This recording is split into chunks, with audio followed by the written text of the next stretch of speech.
Eu quis ser cuidadoso com as crianças e preciso ser com vocês também, porque os nossos escrúpulos, a nossa tentativa de achar que ser bonzinho significa ser justo, faz facilmente com que a gente ignore algumas coisas que são óbvias e patentes na Bíblia. A gente quer ser tão bonzinho, né? Por exemplo, a gente pira na cabeça pensando no inferno. O inferno é um problema para muita gente. Muita gente crente é tão boazinha que não consegue conceber uma punição eterna para alguém. Acha isso injusto. Aliás, a gente constantemente se coloca na posição de julgar Deus, se Deus está sendo justo ou não justo, né? É justo isso que Deus está fazendo, porque se Deus manda para o inferno as pessoas, então eu não quero saber desse Deus. Esse Deus não presta. A gente arroga para nós mesmos essa capacidade de julgar. Em piada, a gente até aceita. A menininha estava na escola e a professora, alguém que não gostava de religião, não gostava de cristão especialmente, uma dessas professoras bem assim, treinada na escola de Frankfurt mesmo, aquele tipo que o presbítero Maurício gosta de publicar livro que detona e propor um outro caminho. Esses professores progressistas, netos aí do John, do Dewey e filhos de Freire, sei lá. Quase falei o diabo a quatro, mas é melhor não falar isso porque fica gravado para sempre. Eu posso ir preso se criticar o Freire, né? Virou crime agora. Mas essa ideia progressivista de educação, a professora então odiava a religião, odiava essas coisas essas histórias da carochinha que as crianças criam e queria abrir a cabeça daquelas crianças para entenderem que é um mundo de matéria, um mundo de justiça. Então a professora estava lá dando aula e estava falando sobre os cetáceos, sobre os peixes, sobre animais. E a Mariazinha, num dado momento, serelepe, tinha aprendido na escola dominical a história de Jonas. Então a Mariazinha levantou a mão e falou: professora, Jonas foi engolido por uma baleia. E a professora disse: quem te disse isso? Ah, está na Bíblia. Não, isso é besteira, é impossível Jonas ter sido engolido por uma baleia. Essa história é tão absurda, porque na garganta da baleia nem dá para passar uma pessoa. A ciência já provou. Para de ser negacionista e segue a ciência. Não é possível, não tem isso é ridículo. E a Mariazinha bateu o pé. Não, professora, eu acho que a senhora está errada. Quando chegar no céu, eu vou perguntar para Jonas se realmente ele foi engolido pela baleia ou não. Ah, a professora não ia deixar essa barata, né? Nessa hora, a crueldade se mostra. Até a professora que jura que gosta da Mariazinha e tudo, nessa hora, se torna vil, porque ela vira para a Mariazinha e fala: e que certeza você tem que Jonas vai estar no céu? E se ele não estiver no céu? E a Mariazinha falou: ó, professora, aí a senhora pergunta para ele. Na piada, a ideia do inferno é aceitável, né? Mas a ideia de que Deus vai condenar para a eternidade eterna como paga pelos pecados seres que ele criou, ela precisa ser aceitada em submissão a Deus, pela fé. E é possível a gente trabalhar um pouco para cercar conceitualmente a ideia? Sim. Torná-la facilmente palatável, não dá.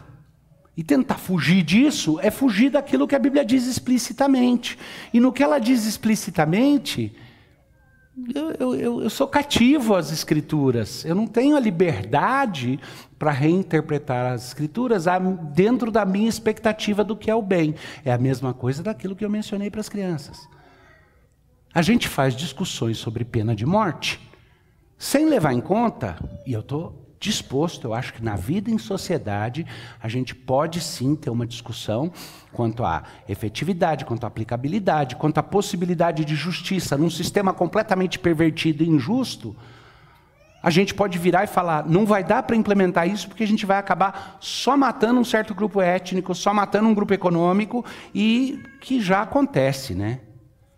Prende alguém de um certo grupo e não prende alguém de um outro grupo.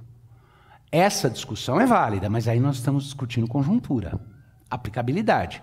Mas o princípio geral é bíblico e está no pacto de Noé, e o pacto de Noé tem natureza universal. Saiu todo mundo da arca, ok. Você pode dizer que, em princípio, a pena de morte já é rejeitada por você e que ela é absurda. Então nunca mais coma carne.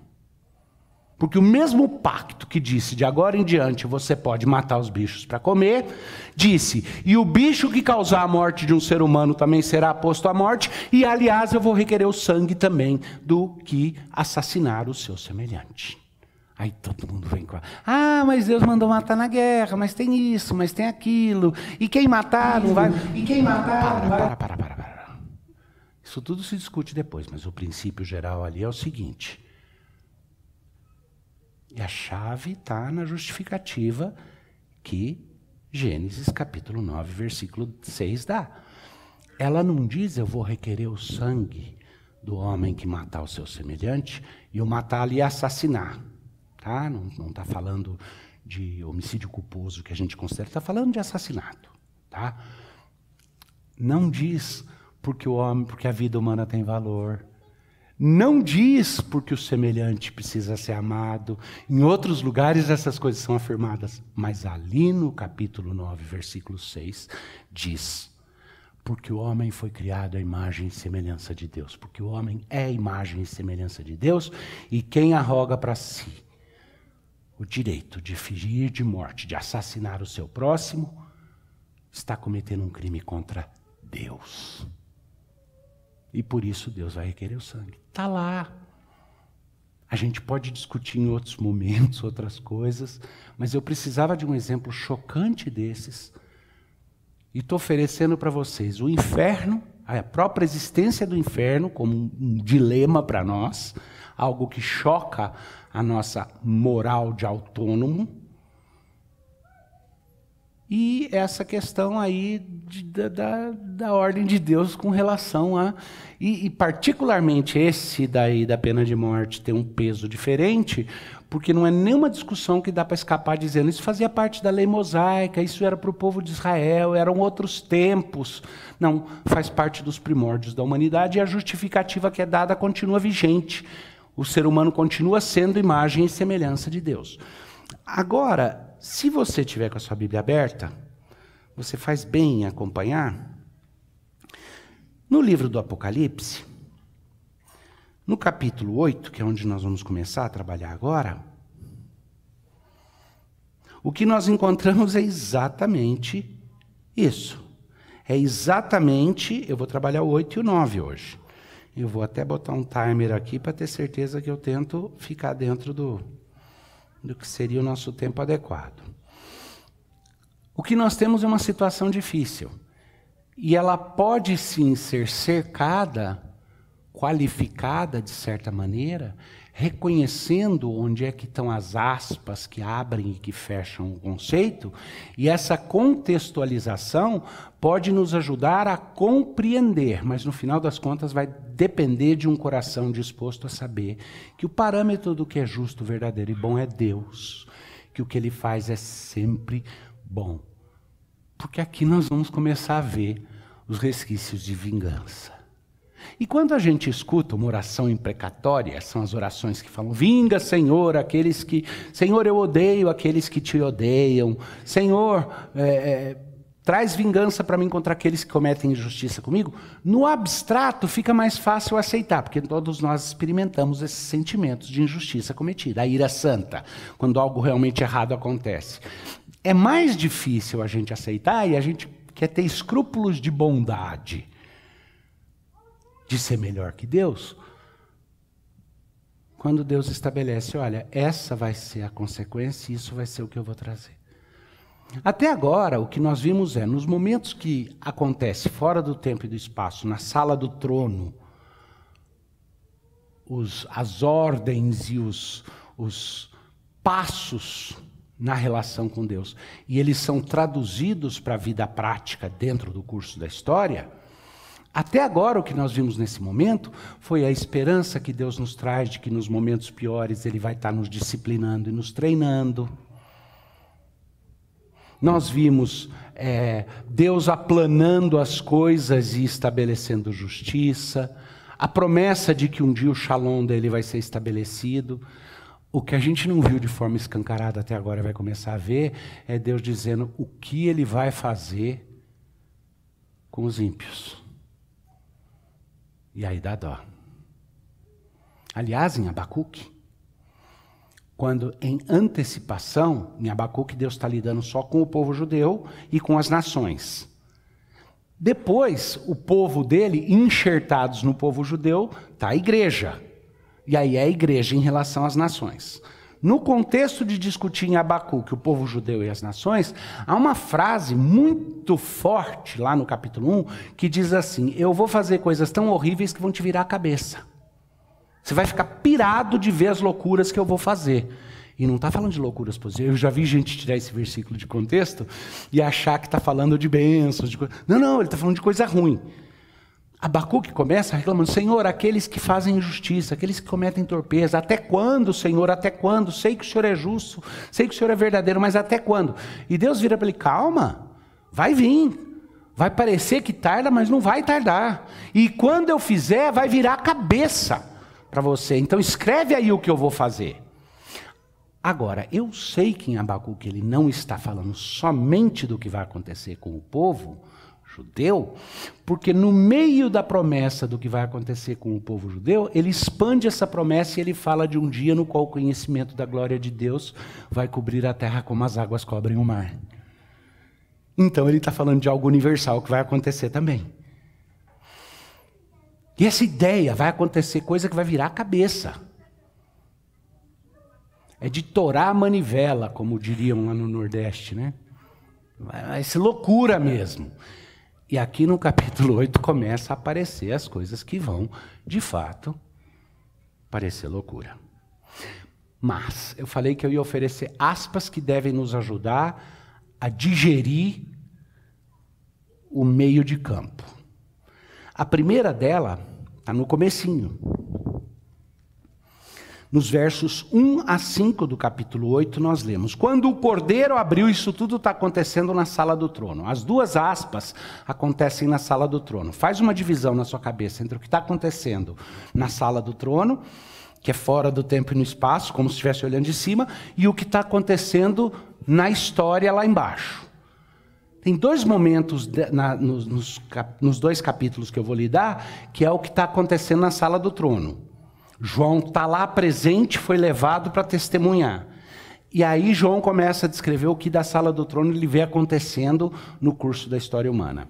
Esses dois momentos que acontecem na sala do trono são as aspas que eu prometi. A primeira delas é que nos versículos 1 a 5 a gente lê assim: quando o cordeiro abriu o sétimo selo, houve silêncio no céu cerca de meia hora. Então, os selos estão sendo abertos. Quem abrirá o selo? Só o cordeiro é digno, o cordeiro vai abrir o selo. O selo representa destravar o livro para que o livro da história seja liberado, para que a história corra. Quem pode abrir? Só o cordeiro. Finalmente o cordeiro abre o sétimo selo e João testemunha isso. Quando ele abre o sétimo selo, algo diferente vai acontecer. Nos outros 6 selos, houve uma narrativa, pelo menos nos primeiros 4, muito rápida, foi telegráfico. Contou pá, pá, aconteceu pá, pá, pá, pá.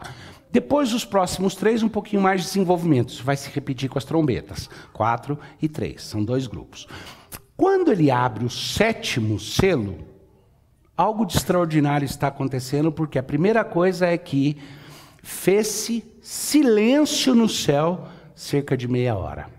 Não se pega no meia hora, porque eu já falei, fora do tempo e no espaço. É algo mais ou menos que para João, observando, ele imaginou um período de silêncio não longo demais, mas longo. O cordeiro arrebenta o sétimo selo, destrava, e nesse momento todo mundo faz. É aquele momento no qual, se alguém derrubar uma agulha, você escuta. Da onde esse silêncio? Lembra, é a sala do trono, é o lugar de culto perpétuo, é o lugar onde os seres viventes dizem digno, digno, é o cordeiro. É o lugar onde os anciãos estão presentes. Mas algo de extraordinário está acontecendo, porque quando o cordeiro abre o sétimo selo, todo mundo segura o fôlego e espera. O Senhor está no seu santo templo, cale-se diante dele toda a terra. O silêncio é usado muitas vezes como demonstração de uma reverência extraordinária por algo que está para acontecer. Nesse momento, faz-se o silêncio, e aí no versículo 2 diz: então vi os 7 anjos que se acham em pé diante de Deus, e lhes foram dadas 7 trombetas. Veio outro anjo, além dos 7, cada um recebeu uma trombeta. Silêncio, algo vai acontecer, o último selo abriu, e a abertura do último selo fez com que 7 trombetas fossem distribuídas para 7 anjos, e um outro anjo ficou de pé junto ao altar com um incensário de ouro, e foi-lhe dado muito incenso para oferecer com as orações dos santos sobre o altar de ouro que se acha diante do trono. Nesse momento, um anjo específico surge. João vê esse anjo diante do trono, com incensário. Isso estava lá na cabeça de todos os judeus que originalmente receberam esse livro de João. Estava lá claro para eles. No templo havia 2 tipos de sacrifícios. Os sacrifícios que eram os sacrifícios de oferta, queimada e tudo, e o incenso que era queimado diante de Deus, representando as orações dos santos. E aqui de forma específica diz: foi dado um incensário a esse anjo. Deixa eu ler um pouquinho mais, daí eu comento. Veio um outro anjo, ficou de pé junto ao altar, com um incensário de ouro, e foi-lhe dado muito incenso para oferecer com as orações de todos os santos sobre o altar de ouro que se acha diante do trono. E da mão do anjo subiu à presença de Deus a fumaça do incenso com as orações dos santos.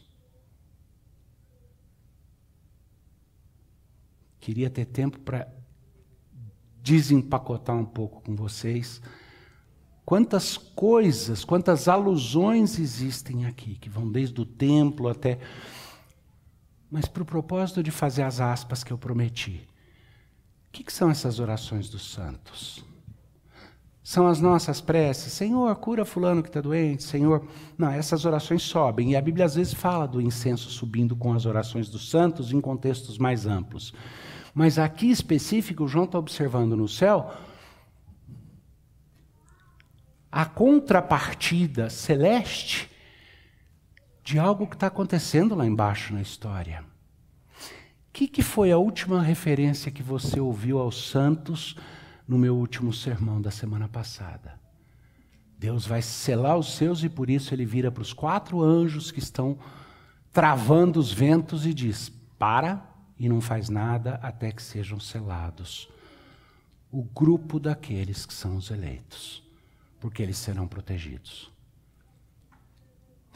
Mas até ali nós já estamos sendo perseguidos, não é? Os grandes do mundo, já teve os cavaleiros que vieram, a peste, doença, já tem coisa acontecendo, a igreja já está sofrendo. Os mártires já foram identificados, aqueles que clamam diante do trono de Deus, pelo sangue, dizendo: até quando, Senhor, ficarão impunes aqueles que nos mataram por amor a Ti? Desejo de vingança, mas não a vingança minha, não a vingança por pura crueldade, mas o desejo de que Deus dê a paga para aquilo que Ele prometeu que ia dar. Essas são as orações dos santos ainda vivos na terra, sendo perseguidos e sofridos. Quiçá fique mais fácil, Samuel, pensar nas orações que você faz em prol daqueles que estão morrendo pela fé, do que naquelas que você faz por causa do colega de seminário que te ofendeu. A gente não está aí falando da coisa comezinha, a gente está falando da coisa maior, a gente está falando das coisas grandes. Mas essas orações clamando pela justiça de Deus, daqueles que foram selados, daqueles que já foram sacrificados, que como ovelha foram levados para o abate. É esse o seu destino. Se você pertence à Igreja de Cristo, não espere outra coisa. Vai haver momentos de calmaria, porque o nosso Senhor nos leva para repousar em pastos verdejantes e nos guia para águas tranquilas. Mas isso é tudo provisório. No fim, a gente sabe que assim como o nosso Senhor Jesus sofreu, nós sofreremos com Ele por amor a Ele. Porque o que para o resto do mundo é punição e castigo, para nós é disciplina. É a disciplina maravilhosa que traz caráter, que nos desenvolve, que nos fortalece.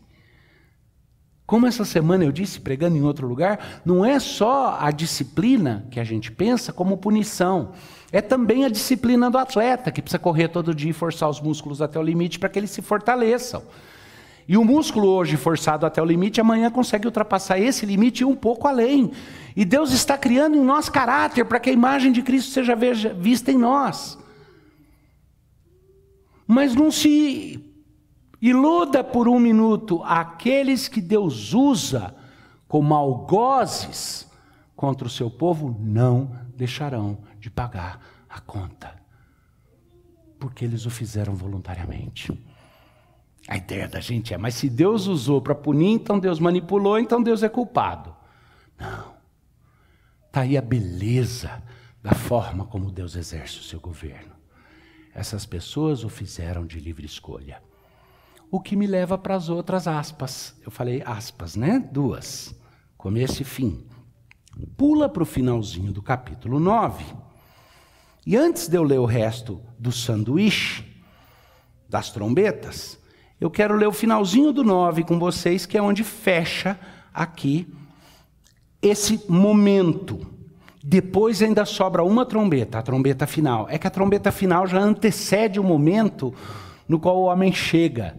Há uma canção do Johnny Cash, compositor americano que professava fé salvadora em Jesus Cristo, e depois de um período de vida de muita dissipação, quando ele professou a sua conversão, ele passou a dar um testemunho até o fim. O Johnny Cash tem uma música que chama Quando o Homem Chegar, When the Man Comes Around. E essa música começa dizendo, eis que vi um cavalo branco e um cavaleiro, tal, tal. E aí ele começa a descrever, quando chegar essa hora, aquele que fazia justiça vai fazer mais ainda, aquele que cometia torpeza vai cometer mais ainda. Mas não se engane, vem a hora em que chega o justo juiz e cada um vai pagar. Mas as aspas que fecham isso daqui, que dão o contexto que eu ofereço para vocês, não como forma de fazer ficar mais palatável o sanduíche, mas como forma de mostrar a beleza que existe nesse sanduíche, mesmo que ele seja grande demais para comer em uma dentada só. O versículo 20 do capítulo 9 diz assim, os outros homens, aqueles que não foram mortos por esses flagelos, os que eu vou explicar, não se arrependeram das obras das suas mãos, deixando de adorar os demônios e os ídolos de ouro, de prata, de cobre, de pedra e de pau, que nem podem ver nem ouvem, nem ouvir nem andar. Nem ainda se arrependeram dos seus assassinos, nem das suas feitiçarias, nem da sua prostituição, nem dos seus furtos. Nós não estamos falando de gente que quer no inferno ou na terra diga, poxa, me arrependi, eu devia ter sido diferente. Nós estamos falando de quem até no inferno vai dizer, vai virar e falar, Jesus é digno de toda a glória, mas eu o rejeitei e ainda não quero saber dele, por mais que eu anseie. Pois essa já é a postura de muitos deles na terra.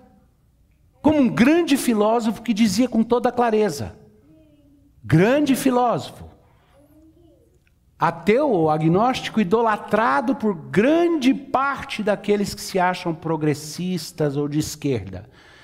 Ele dizia assim, ainda que cada neurônio na minha cabeça diga que Deus não existe, eu tenho que reconhecer que cada fibra do meu ser anseia por Ele. Desculpa a sinceridade, mas essa pessoa está descaradamente admitindo. Eu me recuso a crer nele, ainda que eu saiba que é a única coisa que faria sentido. Lógico, ele vai argumentar que é por honestidade intelectual. Por mais que eu desejasse, eu não vou engolir porque minha cabeça não deixa. Obviamente está doente da cabeça e dos pés.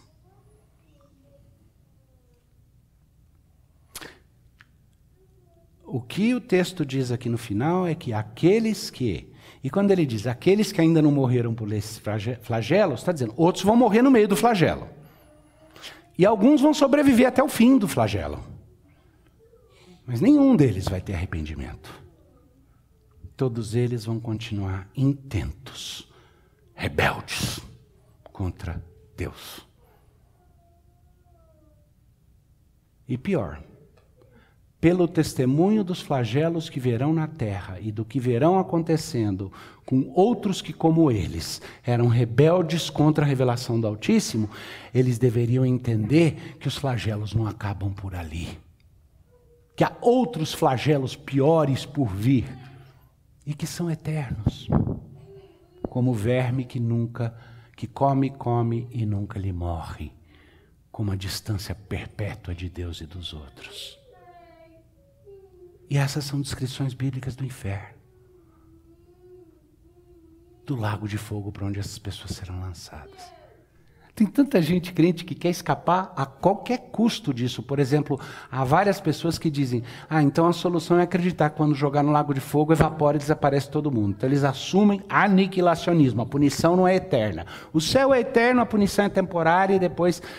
Mas não é o que a Bíblia fala. Para de ficar tentando inventar uma religião que se encaixa num pseudo-moralismo meu, que é a autojustiça. Talvez a razão pela qual a gente tenha dificuldade de entender a severidade da punição de Deus é porque a gente tem um pouco de medo, né? Vai que eu faço... É melhor eu amenizar, porque vai que eu faço parte desse grupo, né? É o policial que resolve pegar leve com o bandido porque ele sabe que ele é tentado a cometer aquele mesmo crime. Vai que depois ele faz, então vamos pegar mais leve agora. Mas não é assim que funciona. Nós não estamos falando de um mundo onde a minha justiça me compra qualquer coisa, mas de um mundo no qual Deus preparou de antemão o propósito de criar para si um povo. E eu não sei por que cargas d'água, não entendo o mistério mais profundo que tem, resolveu amar gente como eu. E vocês? Não vou falar mal de vocês, porque a vocês eu devo carinho, honra e respeito. Mas quanto à escolha minha, Deus podia ter escolhido muita gente melhor. Porque eu sei a sujeira que existe no meu coração. Como eu não sei a dos outros, eu imagino que tenha muita gente melhor que eu. Mas Deus resolveu escolher as coisas tolas desse mundo, as coisas loucas desse mundo, e nos salvou em Cristo. Mas não se iluda por um momento. Ninguém vai chegar e bater na porta do céu como os seres humanos que bateram na arca pedindo, deixa a gente entrar, quando eles negaram, rejeitaram, mas na hora que viram o dilúvio, se arrependeram, foram lá e bateram, mas já era tarde. Isso não vai acontecer quanto ao julgamento eterno. Porque o que o final do capítulo 9 diz é, depois de todos esses flagelos, essas pessoas ainda assim persistirão na sua rebeldia.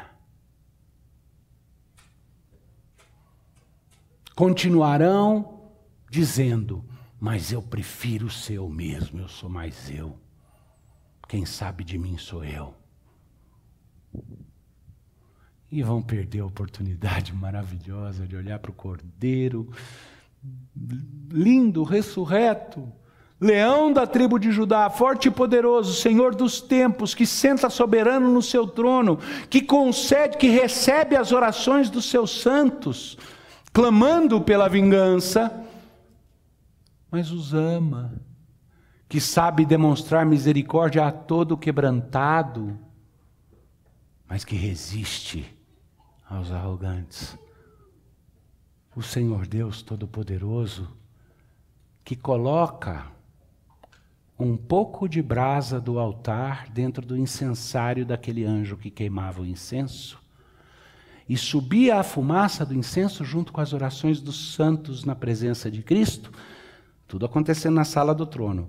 E o último momento que acontece aí na sala do trono, antes da sequência do capítulo 8 e 9, é que o Senhor Jesus Cristo, Rei soberano, tira um pouco daquela brasa do altar e coloca dentro do incensário nas mãos desse anjo. A imagem é aquilo que eu expliquei para vocês. A gente tem que entender que o texto está dizendo o que ele quer dizer Então há um certo aspecto no qual é literal, mas não é um literalismo. Está usando figuras de linguagem, imagem, você não precisa imaginar um incensário mágico e um balançar exatamente como ele está criando uma imagem que tem metáforas e figuras de linguagem, mas ele está descrevendo algo real, no qual naquele momento na sala do trono, Deus fornece àquele anjo a quem foi dado um certo poder. Brasas do próprio altar divino. E o que esse anjo faz? Alguém está com o texto aberto aí? Vamos ver o que ele faz? Capítulo 9, versículo 6. Capítulo 8, desculpa, versículo 6. Versículo 5, desculpa. E o anjo tomou o incensário, encheu de fogo do altar e atirou à terra. E houve trovões, vozes, relâmpagos e terremotos.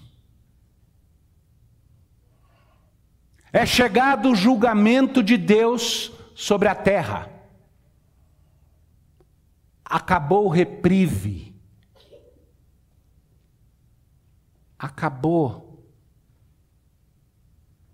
a sentença suspensa. Chegou a hora da porca torcer o rabo. Chegou a hora do vamos ver. Aquele incensário é lançado à terra e isso inaugura o momento no qual aquela antecipação dos 4 cavaleiros, dos selos, do quebrar dos selos, agora de forma concreta, traz a gente às vésperas do momento final, da aparição do Senhor Jesus Cristo, que a gente chama de parousia. Então as 7 trombetas só podem começar a ser tocadas depois do quebrar do 7º selo. Os selos eram aquilo que travava o começo do desfecho, travava a epopeia humana. As trombetas significam que os selos foram quebrados e o livro foi aberto. E agora é um livro aberto. E esse livro está marcado, dividido, por 7 trombetas e 7 vasos do derramar da ira de Deus. E o que a gente vai ver nos próximos capítulos é paulada em cima de paulada, em cima de paulada. E de tempo em tempo, as notinhas especiais para mostrar o que está acontecendo com a igreja durante esse tempo e como Deus está preservando a igreja e o seu povo. Mas nesse daqui a gente carrega o ônus de saber que as nossas orações e pedidos de justiça para Deus, por aqueles que odeiam a Deus e por isso vão nos odiar e já nos odeiam. Esse é o momento no qual a gente não fica mais com o escrúpulo de se achar tão bonzinho que a gente confunde quando a Bíblia fala: pague o mal com o bem, abençoe os que te perseguem. A gente confunde isso com dizer: deixe de ansiar por um momento da justiça, por um momento da paga. E uma coisa não cancela a outra. Eu posso perfeitamente agir com graça para que aqueles, mesmo com aqueles que querem nos tirar a vida e porventura tirem a de pessoas amadas minhas. Mas isso em nada interfere o dia de que eu clamo: o Senhor é a minha justiça, o Senhor é a minha vingança, a Ele pertence a vingança, mas eu anseio por isso. E no momento em que o incensário é lançado à terra, imediatamente a gente começa a ver sinais claros de que a coisa está para pegar fogo. E aí então começam, eu falei para vocês que as 4 primeiras trombetas é um jogo rápido. O primeiro anjo tocou a trombeta e houve saraiva de fogo, de mistura com sangue, e foram atirados à terra. O primeiro anjo tocou a trombeta e houve saraiva de fogo, de mistura com sangue, e foram atirados à terra. Foi então queimada a 3ª parte da terra, das árvores e também da erva verde. Curto e grosso. Interessante que essa punição se abate sobre todos que estão viventes na terra, certo? A gente sofre também. Primeira trombeta. Pá. Pensa nos exércitos antigos e o soar das trombetas, que significava o avanço das diferentes forças. Pá, significava cavalaria, avançar. Pá, significava retaguarda, avançar. Cada trombeta aí é um momento. Você quer que eu mostre que essa história de trombeta não é novidade aqui também? Como é que Jericó caiu? 7 trombetas. Primeira, pá. Segunda, pá. Na 7ª trombeta o julgamento está executado de forma completa. Toca a primeira trombeta. Fogo misturado com sangue. Alguma coisa vai cair do céu. Sei lá, para que eu vou perder tempo especulando? Eu sei que é possível, por exemplo, uma chuva de meteoritos que cause grande destruição. Mas para que eu vou perder tempo tentando adivinhar o que é, se a Bíblia não se preocupou em me dizer o que é? O que eu sei é que alguma coisa cataclísmica vai acontecer. A gente tem um nome para isso na ciência. E, aliás, cientistas estudam isso bastante. Daniel e Rafael gastam muito tempo, não só mexendo com as coisas distantes, mas na nova pesquisa que eles estão fazendo agora lá nos Estados Unidos, eles começam a utilizar as ferramentas que antes eram usadas para fazer medições distantes no espaço, para começar a considerar coisas dentro do sistema solar. E poder antecipar, por exemplo, exatamente cometas, meteoros ou pedaços de rocha que possam, de alguma forma, estar num espaço considerado mais quintal de casa. Sabe o nome que se dá para o medo desse tipo de coisa? Um asteroide que se choca com a Terra? A gente tem um nome para isso. Tem gente que fala que aquecimento global é da mesma natureza que isso.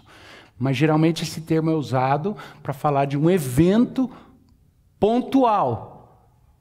A gente chama isso, para aqueles de vocês que falam inglês, de Extinction Level Event, que traduzido significa um evento de nível de extinção. Algo que possa extinguir grande parte da vida na Terra. São esse o tipo de cataclisma que começa. E esse primeiro já vem de paulada. É alguma coisa que cai do céu e 1/3 da massa sólida que nós habitamos fica devastada, destruída, queimada. 1/3 é pouco, né? É pouco, mas é bastante, né?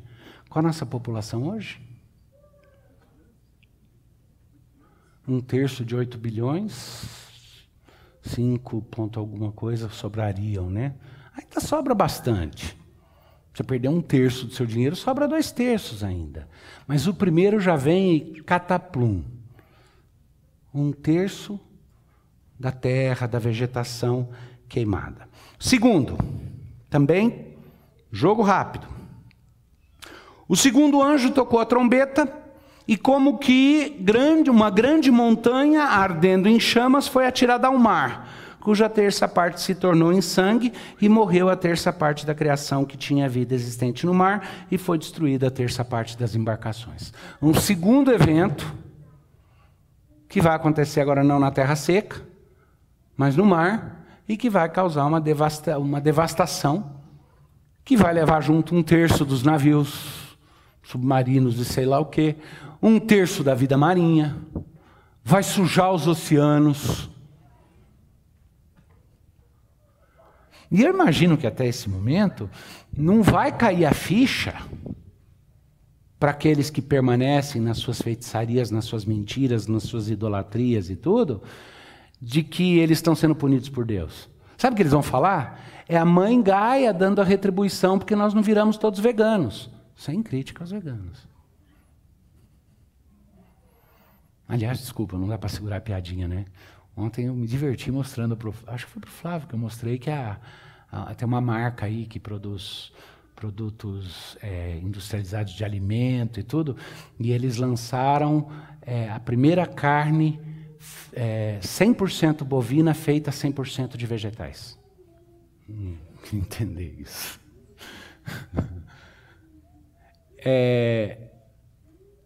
1/3 da vida marinha, 1/3 da vida terrestre, reino vegetal, animal, 1/3 da vida marinha. Terceira trombeta. O terceiro anjo tocou a trombeta e caiu do céu sobre a 1/3 parte dos rios e sobre as fontes de águas uma grande estrela. Tudo isso está caindo do céu. O nome da estrela é Absinto, e a terça parte das águas se tornou em absinto, e muitos dos homens morreram por causa dessas águas, porque se tornaram amargosas. Agora envenenou a água doce também. 1/3. Em termos de número de morte aí, excepcionalmente, diferente do resto da narrativa, e isso faz com que muitos comentaristas fiquem muito curiosos, mas eu acho que é só uma questão incidental, para não enfatizar demais, vira e fala uma parte, não especifica quanto por cento, não tem nenhuma simbologia numérica, isso só fala uma grande parte dos homens morreu envenenado por causa dessa água amarga, porque as fontes de água doce foram, 1/3 delas foi envenenada. O quarto anjo tocou a trombeta e foi ferida a terça parte do sol, da lua e das estrelas, para que a terça parte deles escurecesse e na sua terça parte não brilhasse tanto o dia como também a noite. É óbvio que aí vem uma questão muito simples. Eu não quero me aventurar por um caminho que não vai, é desnecessário para o propósito da palavra de Deus dita para vocês, mas é óbvio que, assim como em Gênesis, só para vocês saberem, essas trombetas, elas têm um alinhamento, é possível fazer uma tabelinha com as pragas do Egito, ainda que tenham sido 10 lá, mas algumas delas acontecem aqui todas ao mesmo tempo, e com os vasilhames que vão aparecer daqui a pouco no Apocalipse, eu vou pregar a respeito deles provavelmente o mês que vem, tá? Tem um certo paralelo dessas coisas. Mas o interessante é que quando você olha e observa aqui, na quarta trombeta, a afirmativa quanto ao céu e as estrelas e tudo, é como nos dias da criação, quando fala que, em que dia da criação que Deus criou os luzeiros, o sol e tal? E muita gente fala, tá vendo como é ilógico? Imagina, tinha luz antes de existir o sol, ou a terra estava construída, a porção seca e não tinha sol. Ali não é uma narrativa geográfica ou física, mas é alguém vendo, por isso que João diz, eu vi como que eu vi, o que eu percebi, o que eu vi, está narrando a perspectiva humana. Assim como na criação está narrando da perspectiva humana, que é a coroação da criação. Então, não quer dizer que o céu e o sol foram inventados naquele dia, quer dizer que naquele dia Deus fez com que eles passassem a ser luzeiros que iluminavam o sol, que iluminavam o céu. Ou seja, ele botou na órbita certa, botou no lugar certo, fez aparecer o que antes podia não aparecer.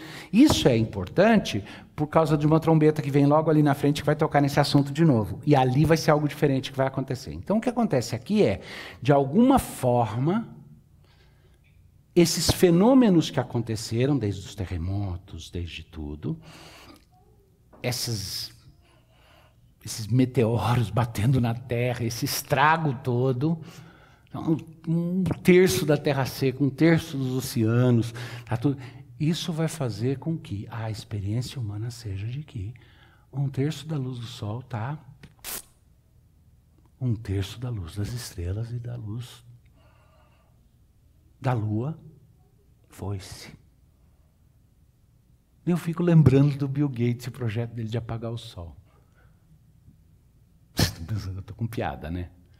Então, depois vai em casa, dá uma pesquisadinha lá. Ele está financiando uma pesquisa do pessoal do MIT, se não haveria a possibilidade de botar um grande número de satélites refletores no céu que pudessem refletir luz solar de volta para o espaço para diminuir a quantidade de luz solar na Terra para combater o aquecimento global. E grande parte dos cientistas diz, isso é loucura, isso é estúpido, não vai dar certo, e se desse ainda, a gente nunca saberia as consequências. Mas ele está investindo um monte de dinheirão lá para financiar a pesquisa sobre como atenuar o Sol, tá, do espaço.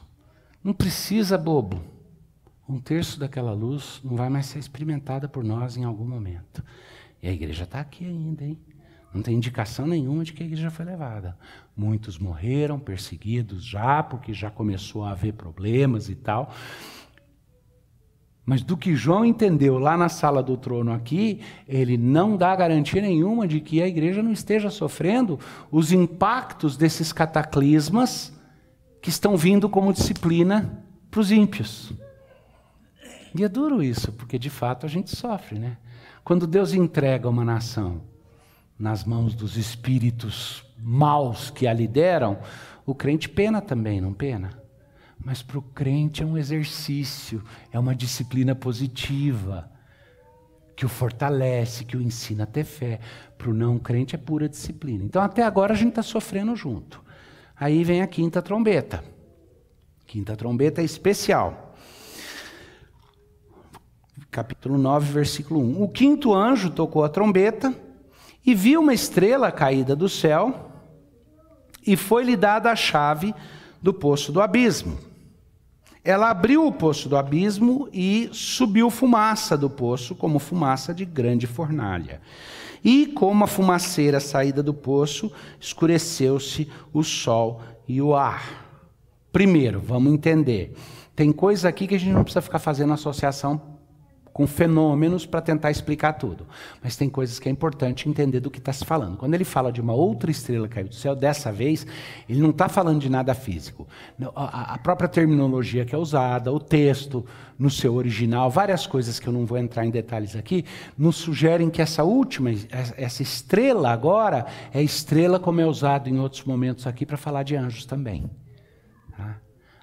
Deus manda alguém do céu que tinha a chave para destravar o inferno, para destravar o Sheol, para destravar o lugar dos mortos, para destravar a sepultura. Porque veio do céu, quando o quinto anjo tocou a trombeta, uma estrela vinda do céu na terra, recebe as chaves para abrir o poço do abismo. Ela abriu o poço do abismo e subiu fumaça do poço, como fumaça de grande fornalha, e com a fumaceira saída do poço, escureceu-se o sol e o ar. Aí sim, você já tem uma luz atenuada dos astros, você já está com um problema atmosférico na Terra, e agora a gente vai ter cinzas. É interessante isso. Desde os relatos mais antigos de quando explodiu o Vesúvio, até o Davi e a Adriana, quando estavam na Escócia, uns 12 anos atrás, 11 anos atrás, a gente sabe que quando explode um vulcão, uma coisa dessa dimensão, cria-se uma nuvem de fumaça que pode impossibilitar os voos.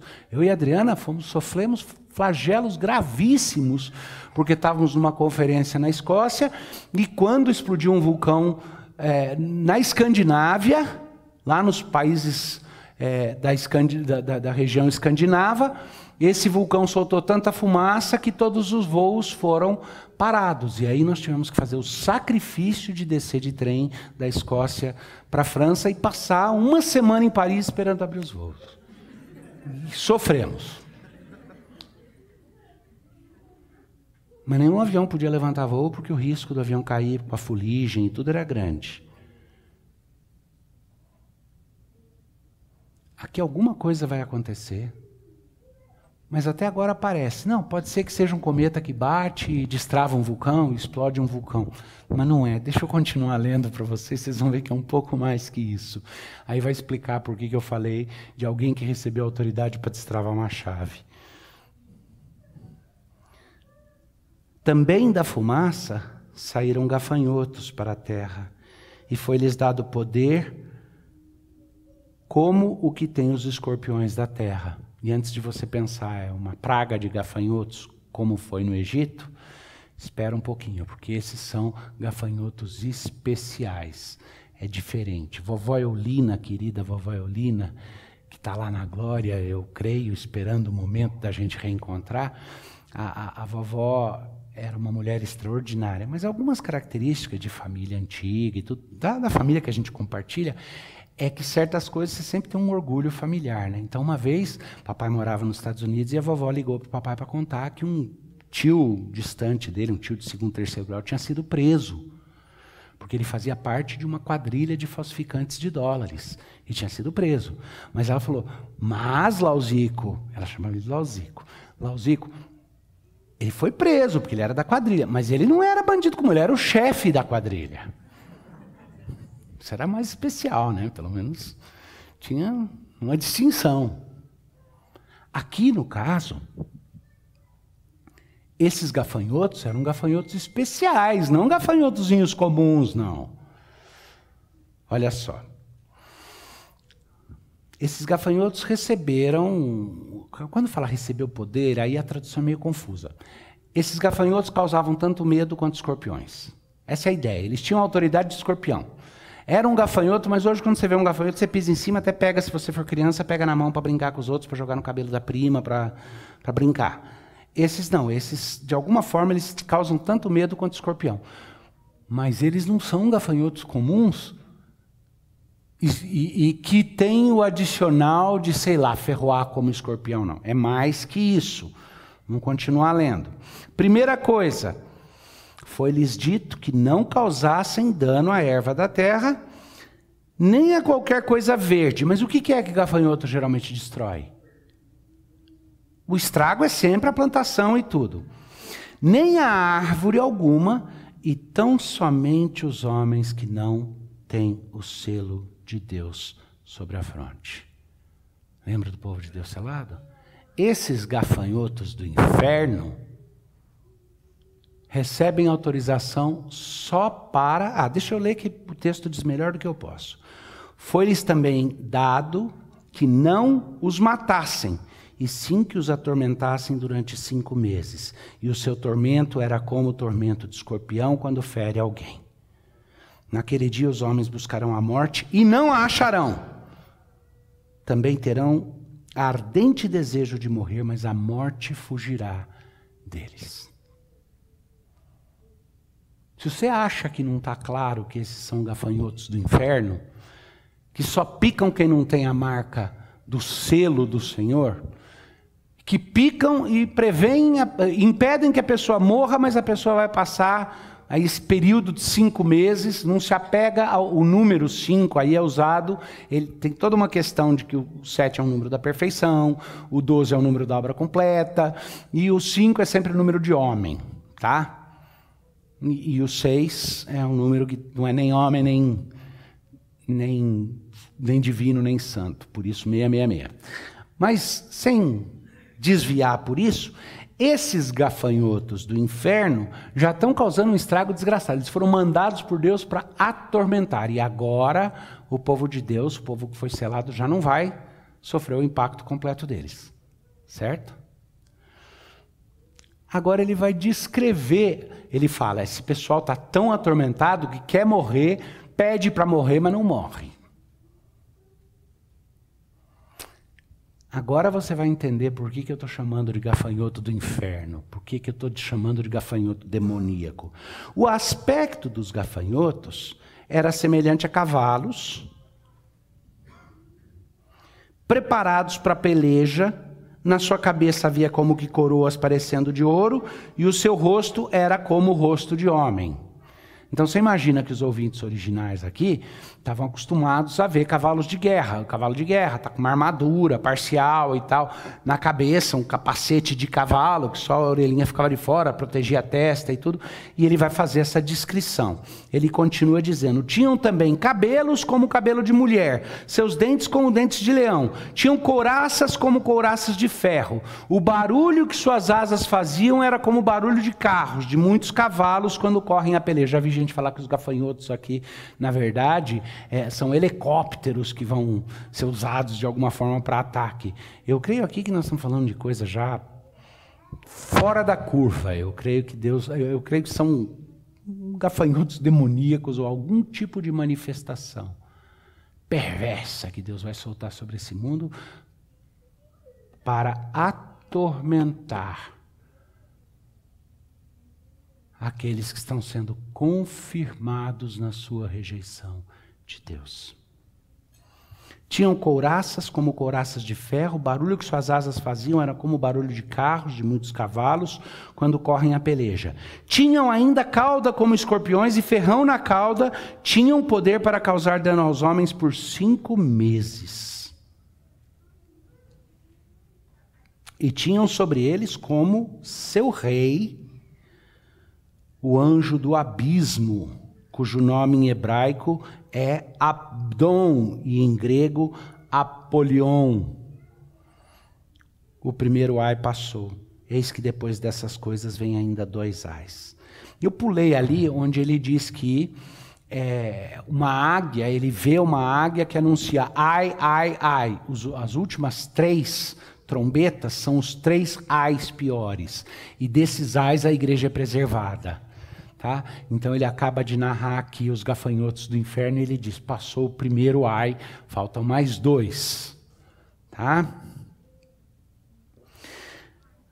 O sexto anjo tocou a trombeta e ouviu uma voz procedente dos 4 ângulos do altar, dizendo ao sexto, que se encontra na presença de Deus, dizendo ao sexto anjo, o mesmo que tem a trombeta, solta os 4 anjos que se encontram atados junto ao grande rio Eufrates. E eu creio se tratar daqueles 4 anjos que receberam a ordem de ficar parado e não entrar em ação até que tivessem sido selados. Agora já foram selados, já veio, passaram os ais iniciais que a gente sofre por tabela, os crentes que estiverem vivos, mas agora chega o momento em que a gente começa a ser preservado. E a sexta trombeta toca e um anjo recebe autorização para ir lá e soltar aqueles 4 anjos que estão vindo para executar o julgamento. Foram então soltos os 4 anjos que se achavam preparados para a hora, o dia, o mês e o ano, para que matassem a terça parte dos homens. Até agora você tinha visto fenômenos, eventos de nível de extinção que tinham destruído grande parte da terra. Agora esses anjos são liberados para vir e pegar do que restou, fazer um rapa e levar a terça parte da humanidade. O número dos exércitos da cavalaria era de 20.000 vezes 10.000. Eu ouvi o seu número. Assim, nessa visão, contemplei que os cavalos e os seus cavaleiros tinham couraças cor de fogo, de jacinto e de enxofre. A cabeça dos cavalos era como cabeça de leão, e de sua boca saía fogo, fumaça e enxofre. Por meio desses 3 flagelos, a saber, pelo fogo, pela fumaça e pelo enxofre que saíam de sua boca, foi morta a terça parte dos homens. Pois a força dos cavalos estava na sua boca e na sua cauda, porquanto a sua cauda se parecia como serpente e tinha cabeça, e com ela causavam dano.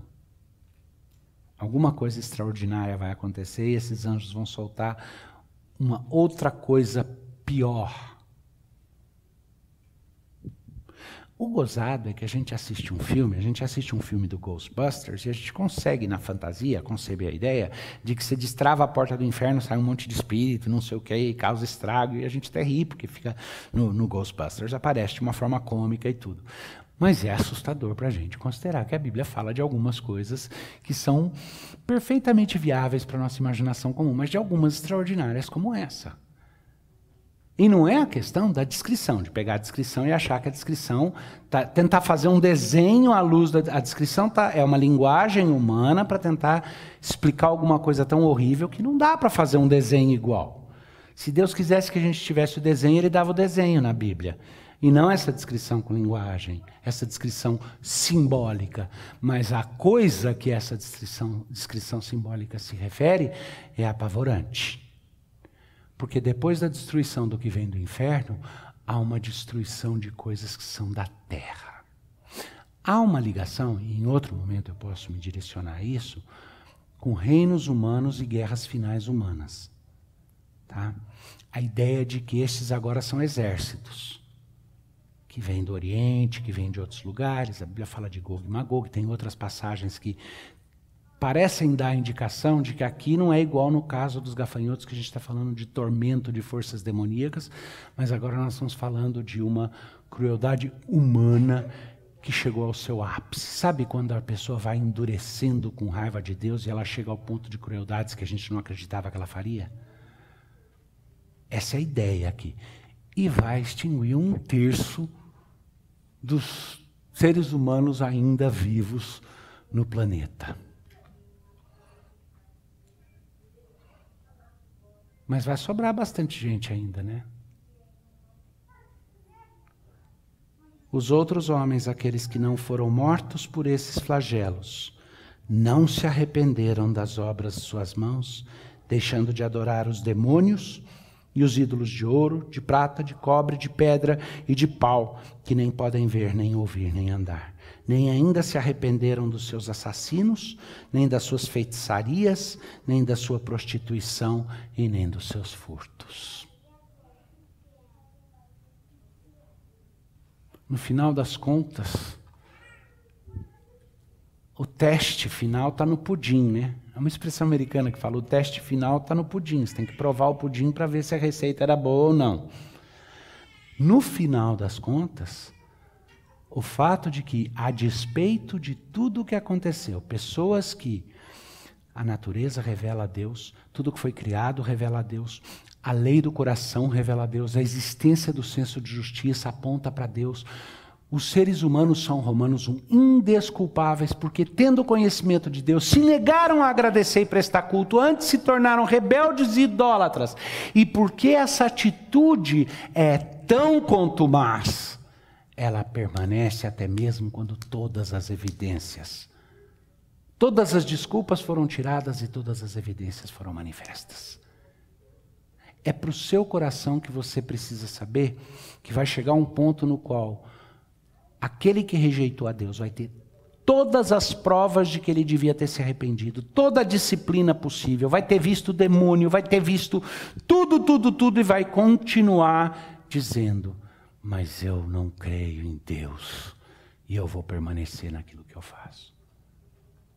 De certo modo, isso é uma misericórdia para o povo de Deus, porque Deus está não só dando uma possibilidade da gente ver a retribuição àqueles que perseguiram e odiaram não só a Deus, mas os seus, a vingança que pertence a Deus e não a nós, não é fruto da nossa ira, mas da justiça divina. Mas mais que isso, Ele está tirando qualquer dúvida do nosso coração se não tinha chance de ajudar essas pessoas a se arrependerem. Ele está deixando patente que não tinha mesmo jeito.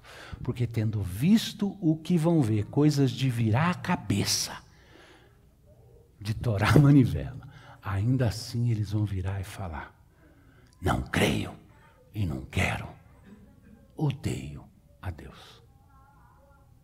E vão receber a paga. Mas aí a 7ª trombeta fica para domingo que vem.